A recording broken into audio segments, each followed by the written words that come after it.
Cowboys' defensive signals. He also said the field was slippery and his team didn't have enough traction. And Jerry showed support for Jason Garrett, saying if Jason was part of the coaching carousel this offseason, he would have had 5 offers. Shannon, do you have a problem with anything Jerry said yesterday? Yes, I got a problem. I got a problem with everything that he said. Everything. You know Well, that's shocking. It's never, he doesn't want to give the opposing team any credit. It's never we got outplayed. It's always, well, I would have gone for it on 4th down or everybody was slipping. Well, I'm glad. I am so glad the Rams played in a dome. And then when the Cowboys got the ball, they had to go outside. Would Jerry Jones please stop that? Would fire your equipment manager? Because you have the same equipment that the Rams had. And so whatever they checked, whether you had on speed TDs or you had on 7 studs, it didn't matter. They were rooting you up out of there. See, here's the thing, Jerry. Let me bring a little news to you, Jerry. Okay. See, the way you view Jason Garrett and the way the league views Jason Garrett is something entirely different. Jenny, 2 of my most prized, I got 2 very prized possessions. Of all the things I own, more valuable than my Super Bowl rings, more valuable than my Hall of Fame ring. One is a plant that I got from my grandmother's funeral. I've had it since 2011, Skip. The plant's about, when I went, the horticulturist told me it was about 6 months old when I got it. Maybe a year old when I got it. So it's about 8, 9 years old now. Wow. That, and I got a picture of my grandmother sitting on a cooler fishing. They're not going to hang that in any museum. The value is with me, sentimental value. Okay. Jerry Jones, Jason Garrett, value is to you. Nobody else views him like you view him. I give you another example, Skip Bayless. Mike McCarthy was the coach for the Green Bay Packers for 13 years. 9 times he went to the playoffs. He went to 4 conference finals. He won a Super Bowl. Mike McCarthy was in contention for 1 head coaching job. Jason Garrett has won 2 playoff games. And you think somebody was going to hire him? Jerry, only you view Jason Garrett in that light. So in other words, the sentimental value that he has is only to you. He's not valuable to anyone else. Everybody knows he's not coaching the team. You are. You need to stop this chicanery. You can't fool old Shay Sharp. Now all of a sudden, yeah, they knew our signal. But in 92, they used to know our signal when we had him in Detroit. Guess what, Jerry? You know what? I don't like breaking news because that's not what I do. I don't break news. I'm not an insider. You're not that 90s team. Contrary to what you think, Dak Prescott is not Troy Aikman. Ezekiel Elliott is not Emmitt Smith. And Amari Cooper is not Michael Irvin. This is not the 90s Cowboys 2.0. Once you come to that realization, you'll be just fine. So, Jerry, you need to stop this foolishness. Do what you always do. My grandma used to say, boy, if you do what you always done, you'll get exactly what you've always gotten. So guess what the Cowboys are going to get, Skip? What have they done for the last 8 years? They'll get what they've always gotten. Keep Jason Garrett, and you'll get exactly what you've been getting. You'll play well enough. You'll probably miss the playoffs next year. The following year, you'll make the playoffs. You'll win a game. Maybe not. And Jerry will be just happy. But you're not going nowhere. Sit back and like it. And I told you this. Told you. It hurt, doesn't it, Skip?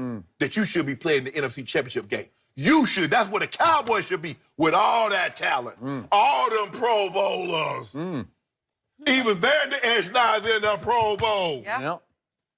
DeMarcus Lawrence. So in other words, you guys have as many Pro Bowlers on the field Saturday night as the Rams. And they ran. No, they actually had 5-4. No, 6-4 if you add Vander Esch. Oh, if you So now, I didn't know this. 6-4. They say when somebody runs over you, they say it's rough shot. We say rough shot. They ran rough shot over y'all. I use that in a tweet.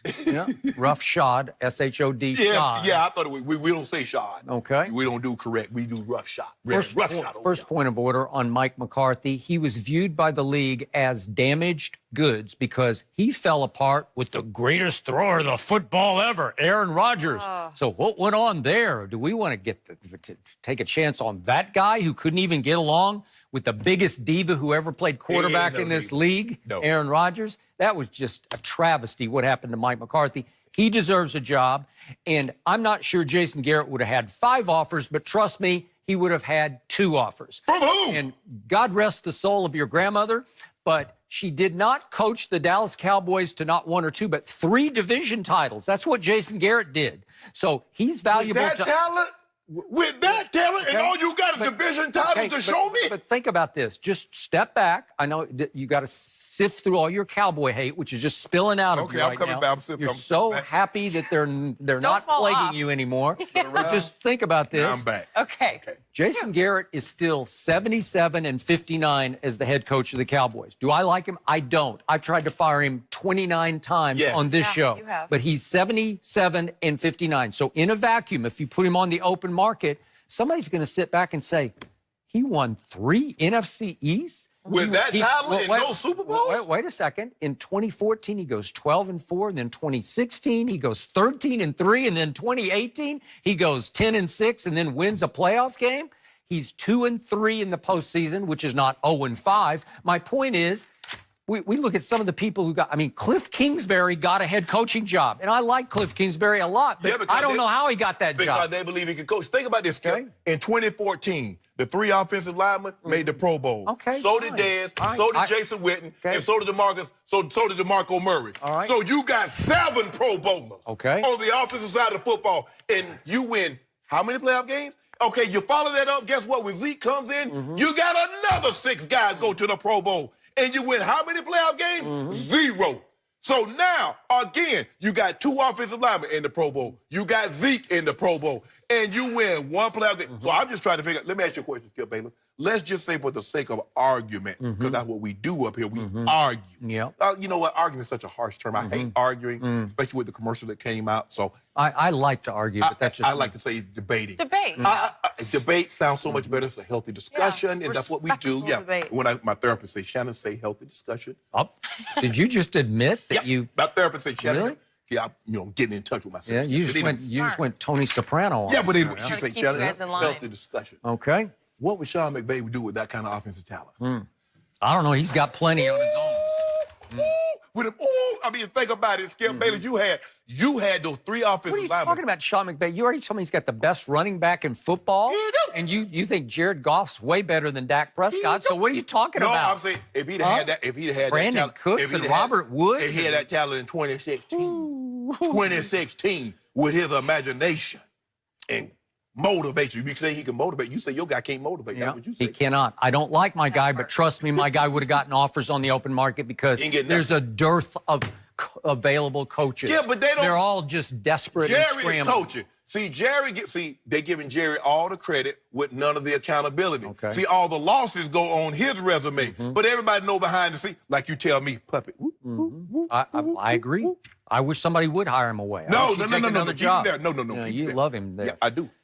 Does Jerry live in the past, in the 90s? Yeah, he does to a certain point. But what did I tell you yesterday before Jerry uttered these words? I told you the 90s Cowboys, everybody, I said exactly to you on the show yesterday what Jerry Jones then said on his radio show, which is in the 90s, everybody knew everything we were doing. We were so simple. We telegraphed everything. They didn't try to cover up their signals. I told you, North Turner told me after the first Buffalo Super Bowl, they knew everything. They certainly knew run or pass. They had binoculars on me, and whatever I would call, they would know whether we were going to run or throw. That's a big deal in a football game to have that advantage. Do you realize what you have?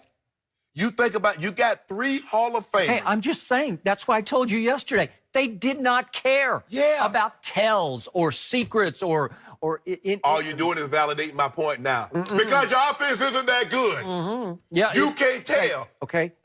Now we're getting to the third point here. I told you the most shocking outcome of the first half of a football game was Saturday night right here in Los Angeles at the Why were you surprised? Coliseum. Because the Dallas Cowboys had been one of the best defenses against the run all year. They had just stifled Seattle's #1 rushing attack. And when New Orleans came in with, I think they were the #3 rushing attack on that Thursday night game, they just shut it down. They held it to 65 yards rushing because they're really good against the run. So it was as inexplicable a first-half outcome as I've ever seen because I couldn't process it. And don't give me boy genius Sean McVay. Yeah, baloney. boy genius. Baloney. Boy wonder. My team A did not show up. It was more psychological and motivational. Why didn't he show up? Whoa. Hold on. You used that excuse against Indy. Yeah. Now, this is the playoffs. No, These games matter. I used it validly against Aaron Rodgers in the playoff game at Jerry World. But guess what? You know what the Rams did? They took DeMarcus Lawrence theory.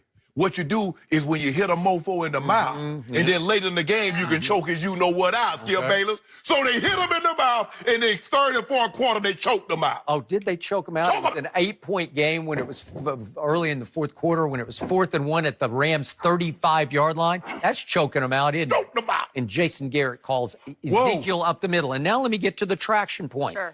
That is a valid excuse, but your response to that excuse is also very valid. Yeah. It was slippery. It rained half the day on Saturday, and I know that field very well. I've covered hundreds of games in that Coliseum, and it has a reputation on that grass field for getting slick, especially if it rains during the day. Really and there's this old song, it never rains in Southern California, but it does rain occasionally here.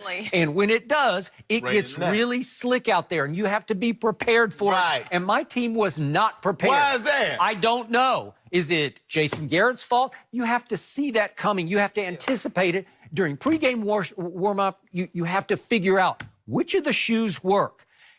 I got to tell you, Zeke's shoes didn't work because he looked like he was running in place to me much of the night. He couldn't get traction.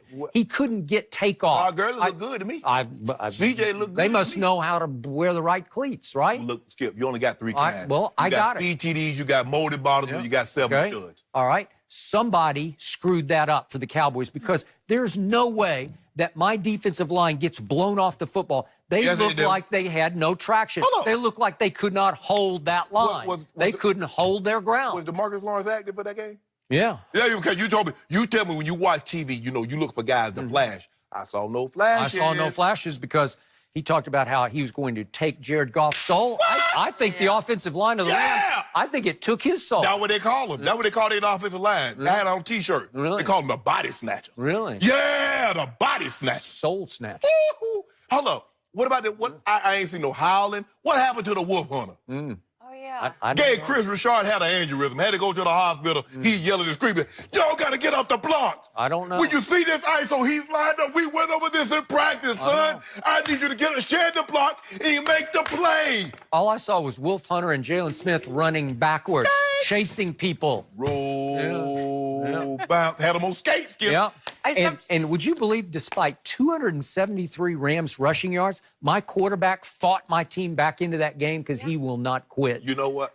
Despite having the most fourth quarter come from behind wins since he's been in the NFL, despite having the highest completion percentage in his first 3 seasons at 61.1%. Guess where he is today, Jenny?